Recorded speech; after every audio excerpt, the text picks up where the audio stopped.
رسول صلی اللہ علیہ وآلہ وسلم نے فرمایا، وہ شخص بھی قیامت کے دن اللہ تعالیٰ کے عرش کا سایہ پائے گا جس نے تنہائی میں اللہ کو یاد کیا اور بے ساختہ آنکھوں سے آنسو بہہ نکلے۔ یہ آنسو جو تم نے کسی کے سامنے نہیں بہائے، یہ دعائیں جو تم نے تنہائی میں کی، اللہ سب جانتا ہے، سب سنتا ہے۔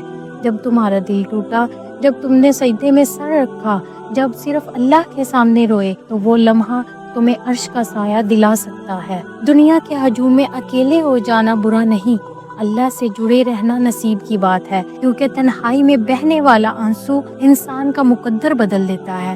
اکیلا وقت ہو، آنکھوں میں نمی ہو، دل بوجھل ہو، بس دل سے اللہ کو پکار لینا، وہ عرش والا بہت قریب ہے۔ ایسے لمحے نصیب والوں کو ملتے ہیں جب انسان اور اللہ کے درمیان کوئی نہ ہو اور صرف آنسو اور دعا ہو۔ اگر آپ لوگوں کو ویڈیو پسند آئے تو دوسروں کو بھی ضرور شیئر کریں۔